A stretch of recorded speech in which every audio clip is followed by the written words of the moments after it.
Welcome everybody. Great to be back after the summer break. Although I actually go off to take my summer break tomorrow. I had to juggle with this EOcafe in order to make sure that we could maintain it. But I hope everybody had a great break. We're in the 82nd EOcafe, and today we're going to talk about the ins and outs of the new Strategic Research and Innovation Agenda. And I can hear you saying, well, what on earth is a strategic research and innovation agenda? So that's what we're here to find out and to discuss with our guests, who are all co-authors of the document. Before we really get going, just a quick reminder, normal rules apply. Please put your name and affiliation into your ID. Please keep microphones off unless we ask you to join in, but you're very welcome to keep cameras on. It's good to see people. And if you have a question or a comment, you can use the chat for a comment as well, but please put your question into the chat, and that gives us a sort of a heads up of what's coming, and then I'll call on you to ask your question, unless it's something very specific that we're discussing or anyway. I think most people know the formula by now. So as said, we're going to talk about the SRIA for Earth observation. Now, I was actually involved some years ago in developing an SRA for the nascent security research program in the Commission. But that's a long time ago, and things have changed. And after some time with the Copernicus program, it's certainly very, very welcome that we have a strategic research and innovation agenda for Earth observation and for Copernicus. But before I get too far, as I said earlier, we have 3 of the co-authors as guests today. So Mitch Rickson from the Copernicus Program Office in DG DEFIS, Mark Dowell, who comes from the JRC, leading the KCO and providing the scientific and technical advice on Copernicus, and Franz Imler, who is in DG RTD and is head of the environmental observation sector. Mark and Franz, you've both been with us before, so you've joined the very small club of people who've been in the EOcafe more than once. Mitch, I think this is the first for you. Please, can I ask each of you just to say a few words about your background and where you're coming from, and introduce yourselves to our guests? Thank you, Geoff, and good afternoon, everyone. I hope you can hear me and see me okay. Wow. So Michel Rickson, I work for the European Commission into the Directorate General for Defense Industry and Space, as you have said, in the unit C3, which deals with Earth observations, and Copernicus. The unit is headed by Mauro Facchini. In the unit, I'm coordinating research activities amongst several other tasks, for example, the liaison for Destination Earth. I'm also supporting the atmosphere monitoring service, the climate change service, and also some international files. As background, I'm a computer engineer, but I'm also an oceanographer. I worked in the UK at the National Oceanographic Centre, then with NATO for about 8 years in Italy. That's where I know Mark from. And then I worked for 10 years within the United Nations World Meteorological Organization. About 3 years ago, I joined the European Centre for Medium Range Weather Forecast, and I'm now seconded for almost 2 years from the European Centre to the Commission. Back to you, Geoff. Okay, thanks, Mark. Yes, thanks, Jeff. So, yeah, for those who don't know me, I'm Mark Dowell, work at the European Commission's Joint Research Centre. As Jeff said, I am responsible for this knowledge centre on Earth observation there, at least on the GRC side. And actually, we had an EOcafe specifically on the KCO when it was first launched. I've been now at the GRC for 20 years as an official. My background is also in oceanography from the University of Southampton, which is where I did my PhD. And Jeff is also a Southampton University alumni. So we have something common there. I worked for a period in the US at the Institute for Earth, Ocean and Space at the University of New Hampshire, and then came back to, as I said, to the Commission in 2004. Thanks, Mark and Franz. When you joined us, we were physically in our office, and we sort of hope to do the same thing today. But certainly for me, it's much more convenient to do it fully virtual. But thanks. Please, sorry to interrupt you. Indeed. And now it's sunny again, but before I was saying it's too rainy to get over, but you never know. Yes, risky. Yeah. So hello, for those who don't know me, Geoff already introduced me. So I work in the European Commission in DG RTD, that's the Department for Research and Innovation. I'm head of sector for environmental observations. So we deal in close collaboration, of course, with DG DEFIS on research activities in that area. In particular, we are supporting the DDG, Joanna Drake, as co-chair of the GEO initiatives, the Group on Earth Observations.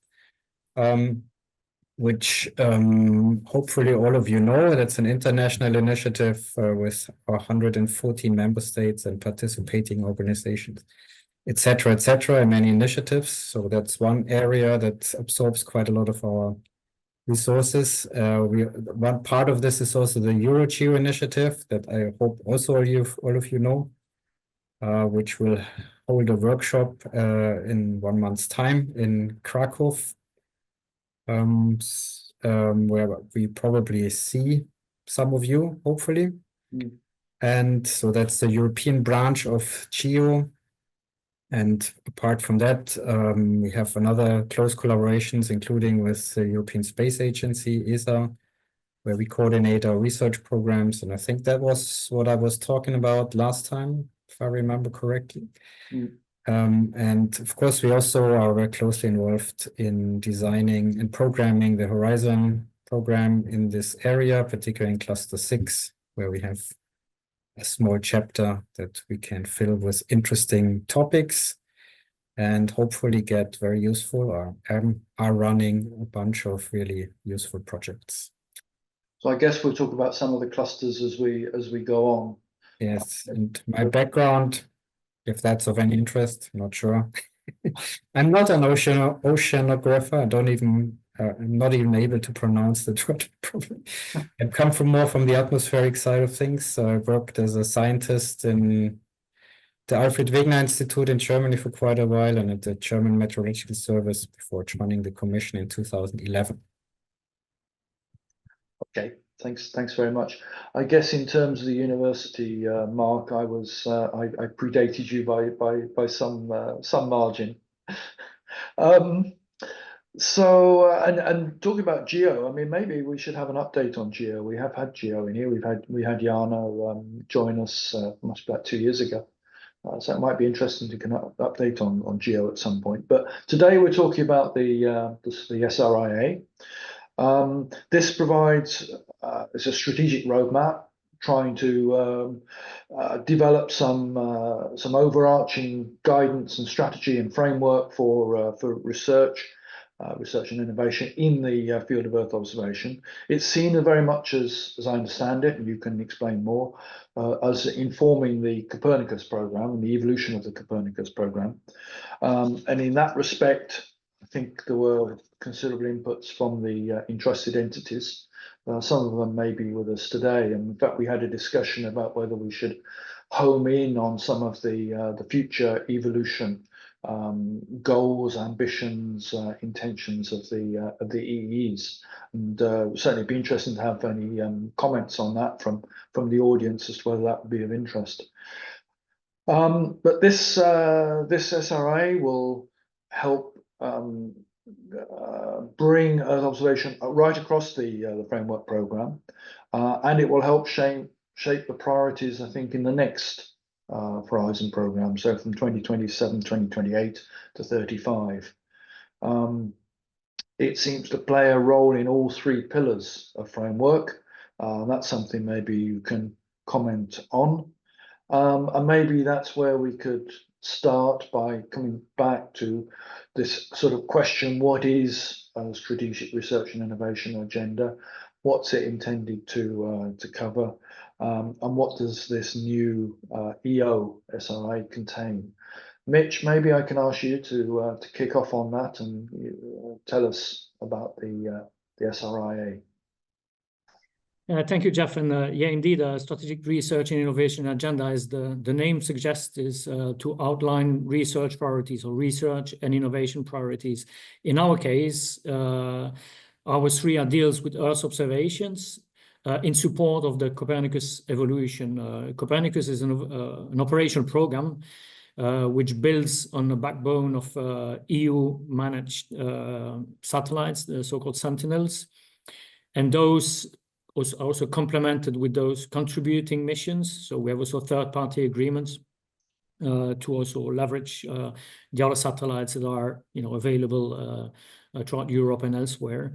And those satellite data are ingested into different services that provide value on various aspects of our Earth system, the land, the marine, the atmosphere, but also dealing with security, emergency, and climate change.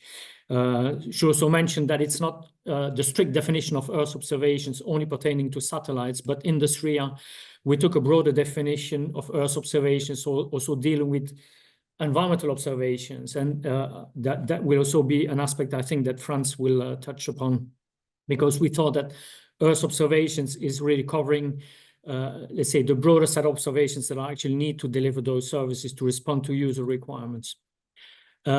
It's also one element that we tried with the SRIA. It was, as you said, Jeff, was to update, update the priorities, the research priorities, because at the beginning of this Multiannual Financial Framework, there was already a roadmap that was developed about now 4 or 5 years ago.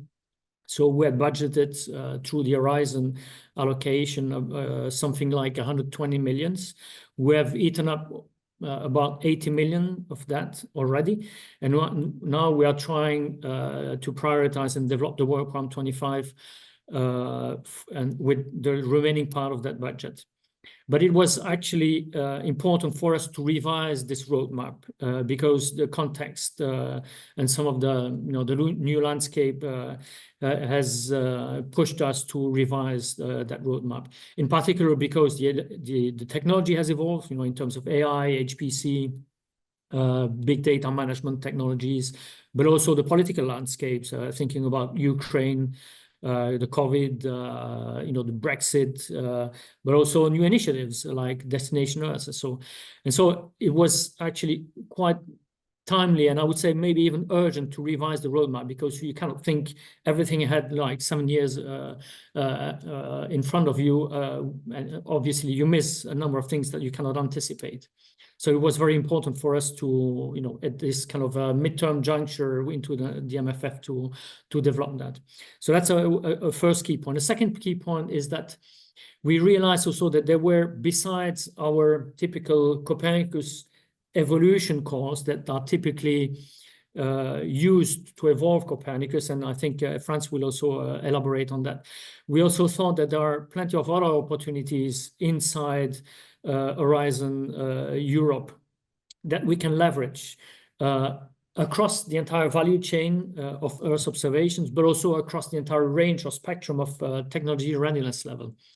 And so that's the big second aim, was to actually try to mainstream research really across this fabulous instrument, which is Horizon Europe. So in a nutshell, this is what we try to achieve with this strategic research and innovation agenda. Okay, thanks. And Franz, did you want to pick up on that point about the evolution of feeding Copernicus? Mitch gave you the sort of the lead in there. Not really. Okay. I can, but I can come in also on this, what Mitch just mentioned, on this mainstreaming of EO throughout the work program. I think that's an important aspect. First of all, it was important for us to have this exercise internally within the Commission to use this as a tool to really communicate and agree among ourselves what we do and who does what. You will see that you can actually read this SRIA as a guidebook to Horizon Europe, because you will find a chapter where it explains what happens in the different pillars of Horizon Europe with respect to Earth observation. You find some topics in Pillar 1. There's actually quite a range of interesting projects funded from the European Innovation Council on supporting small companies that work in this area. There's, of course, also the part on research infrastructures that do ground-based or not space-based Earth observation, like ACTRIS, ICOS, and so on. So, and then we have Pillar 2 with all the thematic approaches that we probably go into a bit later in detail. And also Pillar 3, sorry, that was Pillar 3. Pillar 1 is on research infrastructures and the ERC, where you also find a lot of opportunities. So, and you find there really also explained what happens in the different clusters in Pillar 2, actually. So it's really an interesting read in that sense, that you will find a guideline where is what in Earth observation in the really vast Horizon program that probably for many is not easy to read otherwise. So in that sense, it can help as a guide for interested parties to find out where their ideas can fit and where they. Indeed. So if you work in disaster risk reduction, it's probably you have to look in different parts of Horizon than if you work on marine observations or things like that. So, and you will find probably all these keywords somewhere in the SRIA, hopefully. Okay, so in terms of maybe Copernicus, but also Earth observation more broadly, the KCO is there to help try to interface between the technology evolution and the requirements of the Commission services and the policy demands. How does that fit into your work, Mark? Yeah, so I mean, we established this knowledge center, and by the way, there are a number of these knowledge centers in the Commission, which are basically internal tools to really bring all of the Commission services interested in a specific area to work together on things.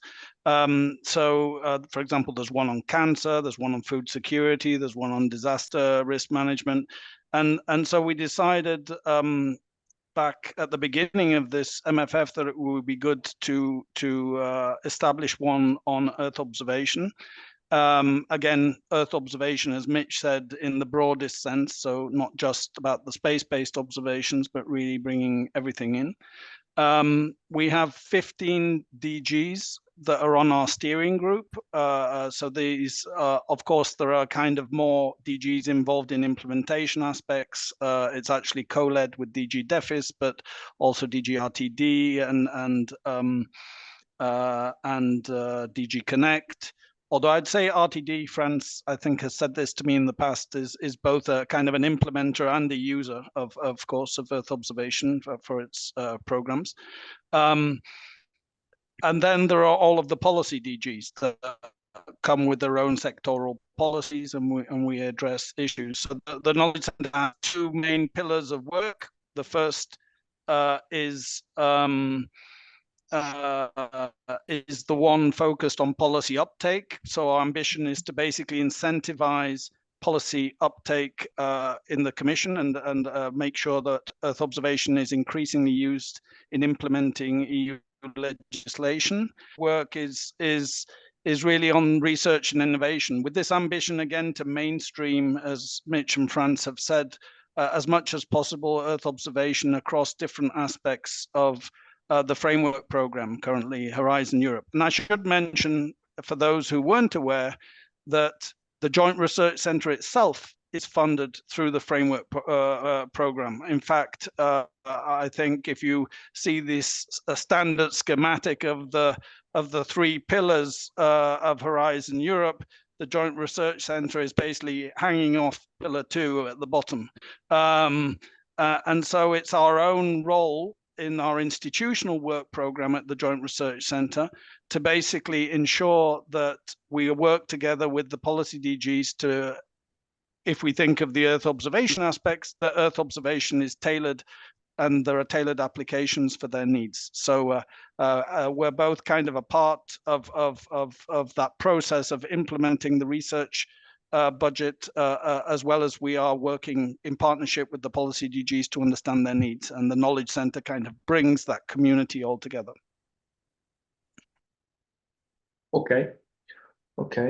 One question. I mean, we come on to sort of what it specifically means for those interested in responding, because again, I think I mentioned there are two dimensions to this: the shaping of the sort of the calls in the rest of this phase of the Horizon program, and then the shaping of the priorities that will feature in the next program. That's broadly correct, I think. Yeah. Okay. I'm getting nodding. But basically, can I just make a comment, Jeff? I mean, I think we should be clear to everyone as well that I think both in DG DEFIS, in RTD, and the JRC, we don't see this as a one-off. Yeah. I mean. The intention is that it should be longer than a specific work programming cycle, which is maybe what's happened almost up to now, until we had this first. But at the same time, we should understand we can make an assessment now of the situation, which, as Mitch said, will guide us for the rest of this MFF and hopefully into the beginning of the next MFF, and that's the time horizons that you'll see we used in the strategic research and innovation agenda. But at the same time, we acknowledge that it will need to be updated at some point, and so it's also about putting in place a process that allows us, maybe either just before the end of this financial programming period or the beginning of the next one, we would provide an update of this assessment. So you should think of it as a cyclical exercise, let's say. Yeah, but it's a very important point that it provides something which doesn't exist otherwise, which is a bridge between different phases of the Horizon program, from the sort of the current framework, and then into the next MFF. How does it work in terms of the a word that frightens people, but the governance? So you've issued the SRIA, that's reviewed within the Commission. Member states, where do they come in, and how do the priorities now get set in terms of goals and this handover into the next MFF? Yeah, I can maybe take that one, and maybe also explain a bit how we got to the SRIA. It was actually a consultation process. We held three workshops, and also online consultations, but 3 workshops to get inputs and feedback from key stakeholders here. On one hand, of course, the entrusted entities, because those are deeply involved in the implementation of the different parts of Copernicus. But then also, as Mark said, the important role of DGs. We know that Copernicus is now explicit in many legal documents within the EU. And that's also a sign that Copernicus really became operational and needed across the different EU policies. So that's a second set of important stakeholders. And last but not least, also we needed, of course, the blessing of our member states through the delegates, and a number of them also were directly involved and engaged in the process. As Mark said, this is a kind of living document, so to speak, and we plan to update that probably towards the end of the MFF in 26 or 27. For the time being, we have 3 remaining years in this current MFF. Most of the funding will go into the work on 25 because there are some very urgent topics that we need to deal with. So that ultimately they are being transitioned into operations, into the various services. But that doesn't mean that there will not be anything in terms of R&I for Copernicus in 26-27, which will be the next work program after the work program 25. And this was exactly the point I explained before. We also want to ensure that we have a broader, let's say, footprint through the SRIA into the different parts of Horizon, not only on Cluster 4, Destination 5. It's a bit technical in terms of the structure of Horizon, but in terms of the Copernicus evolution cores, they are located in this very specific element of Horizon. But the aim is really to go a bit broader, of course. I should also mention that, we are not starting from scratch. We haven't started from scratch. There was this initial roadmap, but that's only part of the story. There is also tremendous material through the different entities that are conducting their own, let's say, R&I screening exercise, and they have their own R&I strategy and so forth. And so we are trying to build on that, not reinventing the wheel, of course, but also, so we took that on board as well as part of the development of the SRIA. And one example was also what Franz mentioned before, this partnership between DGRTD and ESA. It's called the Earth System Science Initiative, I think. And that's an existing element, and we don't want to duplicate that, but add value where we can, right? And complement that in the most sensible and efficient and effective way. So, I mean, I'm picking up 3 drivers here. One, quite clearly, it's technology around new technologies that can impact and provide better services or new types of information. The coordination aspect of trying to make sure that work done in one area is known elsewhere and is sort of shared, or at least made aware of. And then the other one is the drive from the user requirements. You've evoked the entrusted entities. I don't know if there are others coming in. Obviously, the KCO is providing input there. Is that the sort of the limit? Am I missing? Is there something else there? Maybe I can just say, and maybe Franz would like to compliment as well, but just to say, Jeff, if you look in the very last section of the strategic research agenda, there's basically a triangle there.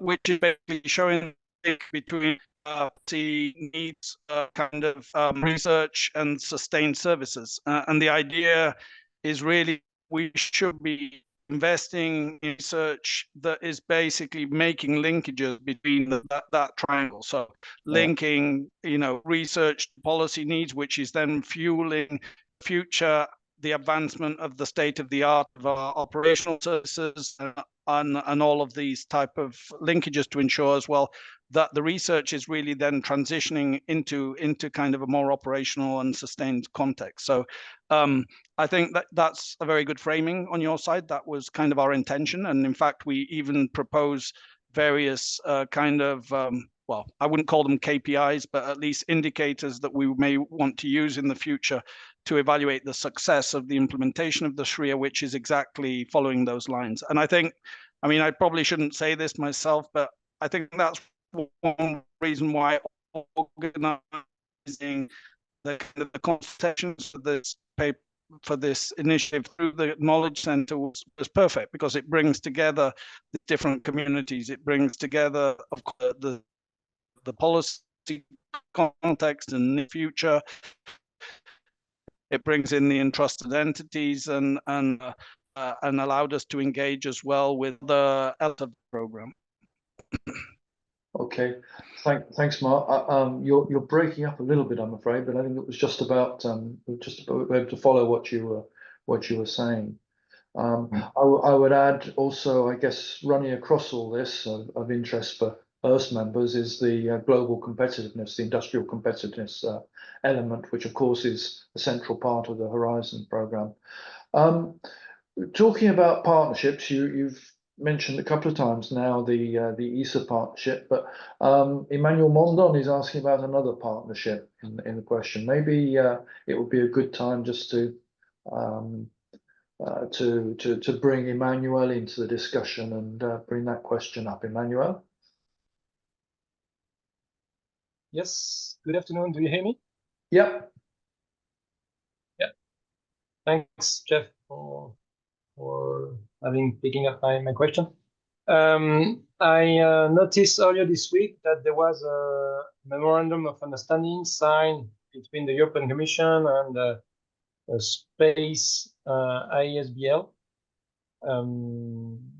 for the so-called Space Partnership, co-program European Partnership for Globally Competitive Space Systems in the context of Horizon Europe. I put the reference in the chat. And my question, is there any link between what you are currently discussing and this MOU? Thanks. Jeff, maybe I can quickly chime in here. Yes, we are indeed aware of this space partnership. This is an element of the research that's managed by another unit within DEFIS.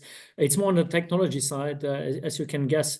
And it's quite important because this is, also providing some very, very critical R&D upstream of what we do, especially to complement the more kind of heavy lifting on the Sentinel satellites with adding a bit of agility in the system as well, and with the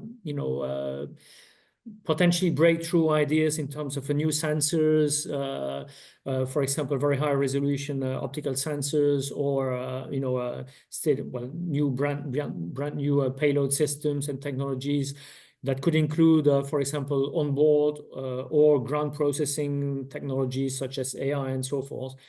So the kind of arrangement through this partnership is that we leave to the partnership to identify the kind of high priorities, and it's kind of a managed, so to speak, at least to some extent within this partnership, to define the topics that will be issued soon. Does that answer your question, Emmanuel? Thanks. Not sure. So you're aware of this partnership, but I didn't see the link between, if there is, maybe there is no, between this partnership and the new SRIA. It's indeed, I mean, the two, let's say the two initiatives are not necessarily completely linked. We're aware of, and we are involved as, DEFIS in the development of this partnership, but it's not something that's, let's say, explicit in the SRIA. Okay. Because it's more, it's let's say it has a more kind of industrial angle to it. You said it's more upstream. Yeah, more upstream. Absolutely. Yeah. It's technology driven to a large extent. Yeah. Okay. Super. Thanks. Okay. Thanks. Wolfhart's is answering your question, which was around what I was trying to drive at earlier, around the way in which decisions are taken will impact. Wolfhart, do you want to come in and join the discussion? Yeah, thank you, Jeff. My question basically goes into the direction of there are so many initiatives now. I shouldn't say so many, but there are several initiatives. If you look at also ESA, then there's national initiatives. You just had one here in Germany, and I say here, yeah, I'm back now in Europe. And how can all these be coordinated? While I think what you're doing here is really spearheading a larger scope, including Earth observation, classic Earth observation from space with airborne systems, ground-borne observations, other scientific results, which is long overdue. But how can this be coordinated with other initiatives that are launched by ESA, by national agencies? Is there a possibility, let's say, for a common steering committee or a common working group to bring all this together? Because this would be a huge knowledge gain. Who wants to have a go at that? I can have a first go, and then I will pass to the colleagues. But indeed, this was also a new territory for us. I mean, this coordination between the DGRT, DGRC, and DEFIS on the development of the SRIA was the first instance of this kind of exercise. Yeah. We also realized the limits. I mean, it's kind of daunting when you look at the complexity of Horizon Europe and what's going to come next. It's, I mean, just, you know, across the 3 or 4 of us who are coordinating this across the 3 entities is daunting. Of course, we got also a huge help and superb inputs from all the entities involved. And that was, you know, at the end of the game, you know, well, initially we were planning for a 20-page document. It turned out that, you know, there was far more material, really useful material, and we ended up with 50 pages.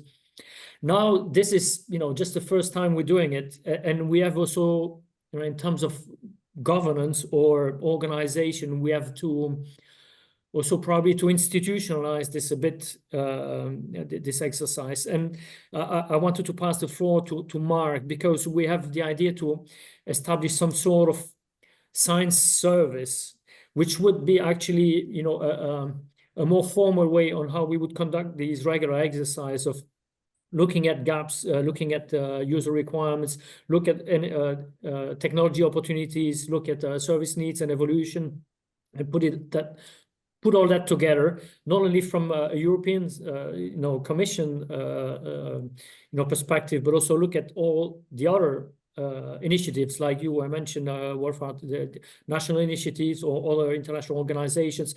Let's not forget as well that we have, you know, as Copernicus, for example, we're also committed on the global agenda. And so these international partnerships are also very important. And those evolve as well with time. So, but I'll pass the floor to Mark, because he may have a lot more to say on that.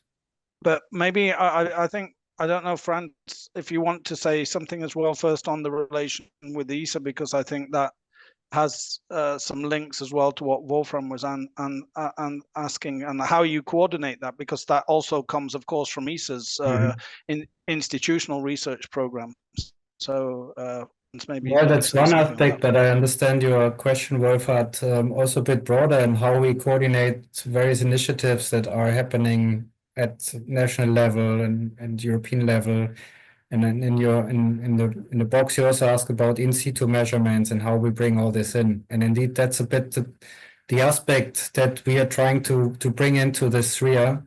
We and I hope it's visible that we are trying here to really push forward research and coordination activities to link up data from various sources. That's really one important aspect that we're trying to address. It's a very complicated and very complex landscape, as you mentioned, and it's not easy to navigate through this and to connect all the dots all the time, but we are at least trying it. And our collaboration with ESA is actually more focused on coordinating our research activities. We work with the people from ESRIN who run the Future EO program.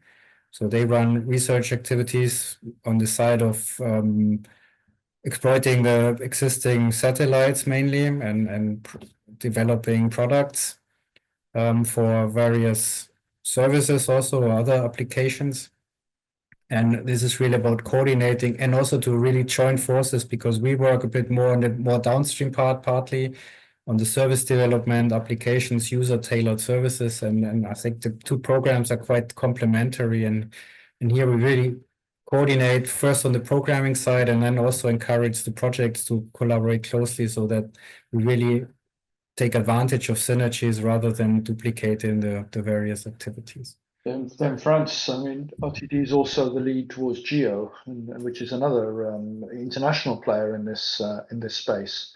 And a lot of the activities are supporting some of the activities, the work programs that are established under GEO, and that needs to be fed in. There are, you know, advances and need to be supported, which can be factored in as well. So yeah. I would in particular mention EuroGeo, which is another initiative that is really aimed at bringing together these various strands that you mentioned, and trying to use them or coordinate and really build on integrated data systems that we're trying to achieve. That was also one of the goals of GEO with the system of systems approach. So we're trying to integrate data from various sources and use them to really provide services for a wider group of user that need the services. Yeah. So EOGeo is another initiative that really aims at trying to connect these dots. Right. If I may add, part comment, part question, when you say you're trying to go into the end user product even being created, this kind of complete technology transfer chain. Does it make sense to maybe integrate this also with the CDSE platform initiative without wanting to complicating it even further? And then the other question I would have is how can we actually assure or secure an outreach effect that other institutions outside and even within the Copernicus program, like the CDSE team, being fully aware of this and being able to contribute to this in a proper manner? Maybe can I come in, Jeff, to answer that, and then to also just kind of complement what they were saying on the general comments on this. I think, first of all, it's absolutely true that we did keep the door open, and you'll see that in the text, also to ESA and EUMETSAT to kind of give an idea on how they see this initiative linking to their ongoing activities. Of course, I don't know if by coincidence or by design, ESA was in the same period we were working on this, defining its own Earth research strategy for the Earth observation program. So that's, maybe the timing wasn't ideal in that ideally one could have followed the other, but they were going a bit in parallel, but we made the linkages between there. And the same with EUMETSAT. EUMETSAT obviously has its own missions, including new missions outside of Copernicus, and they're interested in research and development that kind of shows the integration of this. So we did keep that door open. At the same time, as Mitch said, this was the first time we had really got together to do this really for kind of the Commission financing opportunities through the framework program. And so I think it's a good first step. I do think on your question, specifically on links to other investments, such as the CDSE, you'll see that in the cross-cutting topics, there was a dedicated item on data systems and cloud computing, where we make link to both the fact that we have these new opportunities now through initiatives like CDSE and EOcafe, but also that we need to invest in research and developments for the services themselves, both to kind of integrate in these new data infrastructures, but at the same time also, and this is I think what you were alluding to, think about how we use these data infrastructures to start to develop downstream applications on top of them. So to me, that's in particular the work we do in the Knowledge Center, that's extremely important, because it's obvious that not everything that comes out of the core services will be immediately fit for purpose for what we need in the policy applications that we're getting asked from the DGs. If we can transition into a system where both research, therefore next generation products, and the core services themselves are available through those cloud infrastructures, then we would create great efficiencies in prototyping and eventually sustaining these, what I call last mile policy applications. So, and I'm sure that's true also for the private sector and for many other downstream applications that are being developed. So yes, that was one of the key elements on the cross-cutting activities. We haven't discussed that yet, but there were also others. A cross-cutting topic on artificial intelligence and machine learning, a cross-cutting topic on the thematic hubs. And these were topics that all of the entrusted entities were kind of interested in seeing developed and further pursued. So that you'll see that distinction in the report by the thematic analysis made by the entrusted entities, and then these cross-cutting topics that were of common interest to all of the entrusted entities. So one of the strong inputs, the strong drivers that you took into account here were the sort of perception of the future for the services, the core services, and the way the entrusted entities were seeing the services evolve. I know we have Vincent Henry in the call. I don't know if there's any other representatives from other EEs, but maybe it would be interesting just to get a perspective from the EEs. And as I said, potentially it might be interesting to dig even further and to have a full EOcafe around some of this, the evolution of the services and what the perceptions are. But maybe just Vincent Henri, maybe you could just make a comment about the relevance of this to your work and what sort of things you see as being important coming out of this. Yes, thanks, Jeff. So yeah, I will start with something obvious, is that Copernicus is an operational program, but operational in the sense very much of numerical weather prediction, in the sense that it needs to operate at really the front edge of science and technology. Otherwise, it's completely obsolete, or there will be many things as relevant as the Copernicus services. So we really need not only a research to operation paradigm, which is very common in Horizon, but we need a continuous development and operation paradigm, which is really feeding into services while they are being served to users and while the user feedback on their evolving requirements. So I think that the process with the SRIA is a great evolution in what we've seen. We started before the first phase of Copernicus with research that was sort of in the area of the services that Copernicus was delivering, but not really, in the sense that the efficiency, say the investment in research to what made their way into services was rather limited.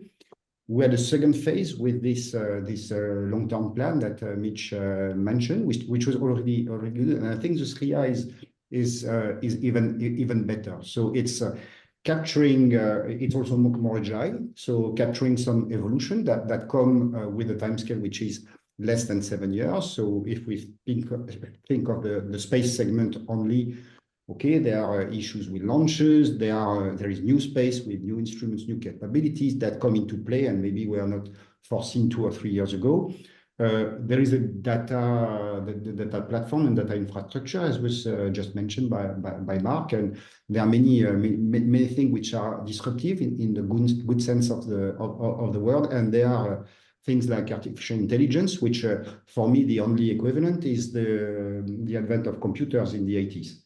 So everything in the 80s needed, or lots of things in the 80s needed to transition to computer, and we are in this phase for AI. So it's no surprise that the SRIA has a very big transverse push on AI, and the process of consultation was also really great, because for us as an interested entity, it's a very good way to pass on messages to make sure that where we want to go, which is not only driven by research possibilities or by the evolution of the space segment, but also very much by what the user require. We have now in Copernicus a very mature track of discussing with users for a very long time, and we are in very good vantage point basically to try and make the link between what we deliver, what we have, and what is needed in terms of research specifically in the form of the SRIA. So yeah, really very happy of this process, because I think it's really building for the long term and making sure that this efficiency of research investment to what makes its way to Copernicus services will be maximized really. But then the priority for you is around the introduction of the new technologies and how they can support. It's both the new technologies and the user requirements. Yeah. This mix. If we are driven by only one or the other, we may end up with issues. So it's trying to have the two in view and be agile, because yes, the speed at which things evolve is really staggering these days. Yes, yeah. I don't know, are there any other representatives from other entrusted entities who would like to make a comment on this point?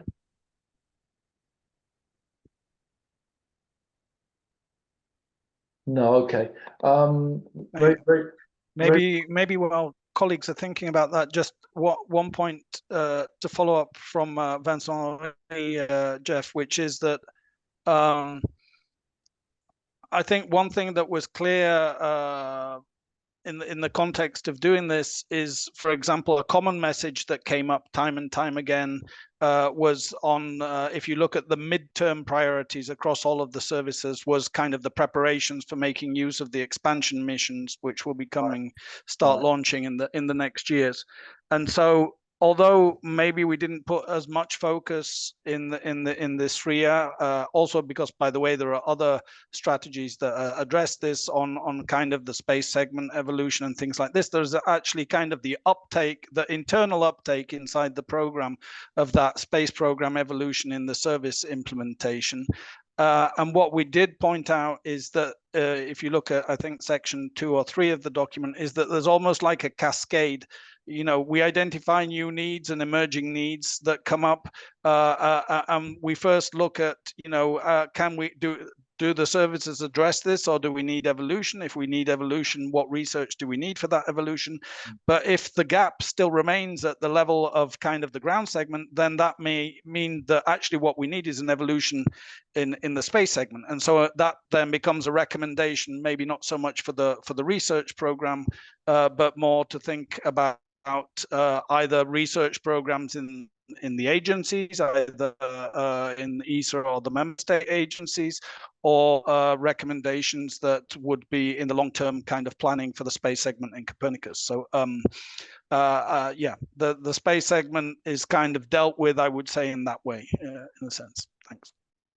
Okay. Jeff, if I may add as well, one of the benefits of the SRIA was also that, you know, as we were in the process of publishing or finalizing the document, we were already starting using the document as a reference when we were developing the work program 25, because having a document like that ensures that you have some kind of traceability of requirements and gaps, and also community buy-in. You know, it's not just one person coming with a, you know, a research idea. No, it's because you had an entire traceable process and fair consultation of the community and all stakeholders that justify that this is not just one person's idea, but it's actually you know, a true requirement that has to be at some stage to make its way into the research program.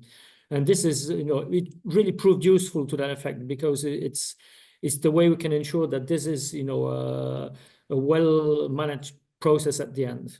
Yeah. Okay. And so it also brings a legitimacy to the whole agenda.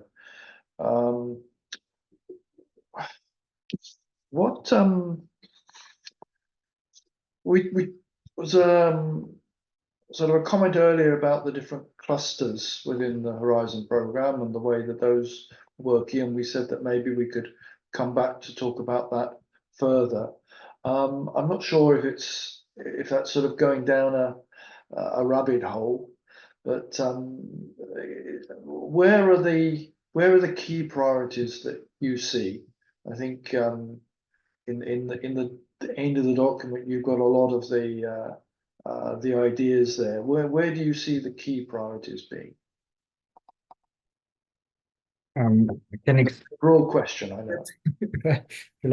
So you see, really, I mean, what we talk about a lot is the Copernicus service evolution, and that's also, I think, the main focus of the SRIA in the Horizon program. That's clearly targeted mainly in cluster 4, that really directly has this goal of really advancing the services.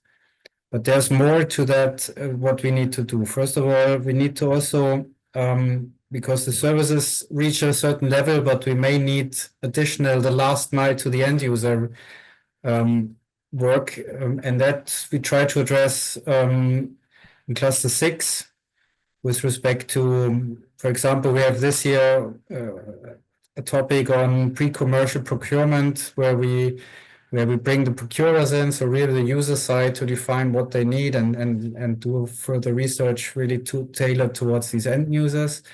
We need to bring the private sector in, and I think that's also one thing we addressed, it seems reasonably successfully, to really also provide services and commercialize those. That's also what we tried, for example, with EOcafe and some other projects.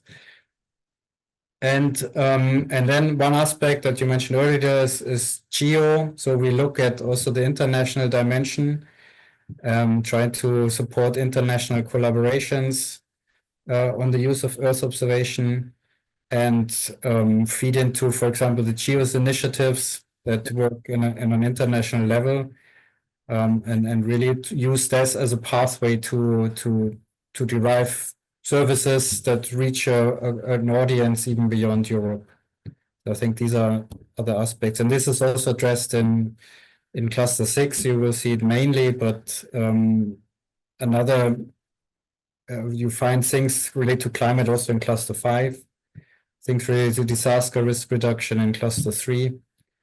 And if you look into the work into the SRIA, indeed you can find some guidance where to find what. Okay, great. So that's and by the way, Jeff, shortly after we published the report, we had a meeting of the KCO steering group with all of the DGs, and we really emphasized this point that we're going to make an effort to address their needs as well through this, in a sense, through kind of both the evolution of the services and creating downstream applications, as Franz has just said. And we really were encouraging them, because many of the DGs are actually responsible for different parts of different clusters of the framework contract of the framework program, to kind of advocate for having Earth observation activities also in different parts. So not just in cluster 6, where in the implementation area that France is responsible for, not just in cluster 4 for the Copernicus evolution, but also in many other sectoral areas that the individual DGs have some mandate over, and therefore can kind of insert Earth observation activities there. And that's that whole idea of mainstreaming Earth observation research better throughout the research program. Yeah, great. Wolfhard, you've put another very long question into the chat. Yeah, again, it's more a comment than a question, Jeff. And no comment. I can't read it and concentrate. Yeah, it's what I would really like to say is that, as I believe that this initiative, as I wrote in this comment here, this initiative and the also knowledge center that Mark you established there, is really in a perfect position to do a little more than just looking at EO images, but to really make sure, with the help of JRC, with the help of national research centers, that we actually have the knowledge, the background knowledge, to make sense of all the data and all the images that we have, because it's a personal experience, but over the past 20 plus years, I've seen the efforts in ground truthing, in involving other sciences from other disciplines who are not per se attributed Earth observation sciences, to involve these in the actual value adding chain, the actual understanding of the data. All this going down more and more over the past 20 years, which means we have a whole lot of data. I've said this before. You have a tsunami of data, but we have very little knowledge left. And if the old timers like us pass out of this science community, then our knowledge and our experience is gone as well. And a lot of young folks are trying to reinvent the wheel. So if we can funnel the knowledge that we have and the research that we're doing now back into a complete understanding, again, this should be a comparative advantage of a collaborative effort like this one internationally. So that's basically my comment, Jeff. Again, it was a long one. You're right. Okay, well, thanks for that. I'm mindful. I think it was Kissinger, wasn't it, who said, if I need to call up Europe, who do I call? If people have further questions around the SRI, who do they call? Is it you, Mitch? Do they get in contact with you as the focus on this, or do you prefer? Yeah, well, usually I am, but I'm also happy to pass any more difficult question or specific question to my colleagues, right? Within JRC or DGRTD, of course. No, Don't listen to him, Jeff. We agreed he will be first author because he deals with all the difficult questions afterwards. Yeah. I leave you to sort all that out. Thanks very much, for all of you for that useful and interesting discussion. We've had quite a steady attendance in the cafe, which is good. I want to draw it to a close there. If anyone has any sort of really important last-minute things they want to say, then please do so. If I can just comment to this question and say that as a final remark, of course, we look at integrated observing systems, and non-space based is not only for validation, calibration. You often really need it. For example, if it comes to land use change, and so you need ground data for an integrated observing system. That's one thing, but actually we need to go even beyond this and further integrate other data like socioeconomic data. For example, for climate change adaptation, you not only need to know where the flood comes, you also need to know where are the vulnerable infrastructures or people.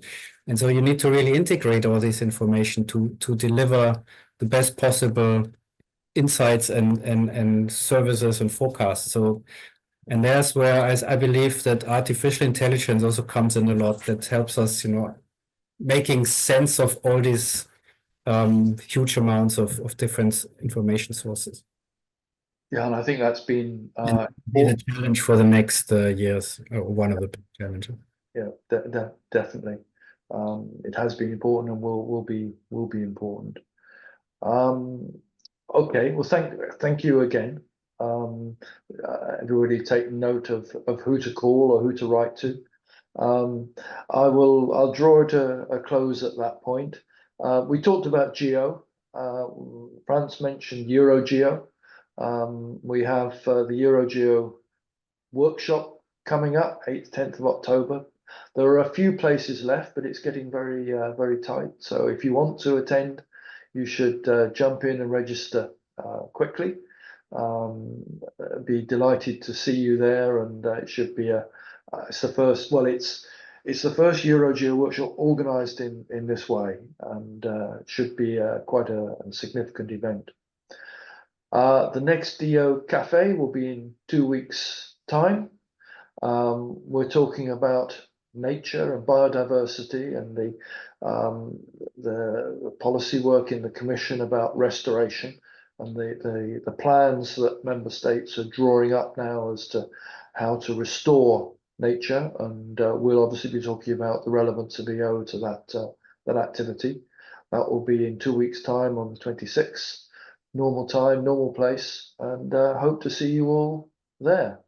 At that point, thank you again, and thank you all for being with us.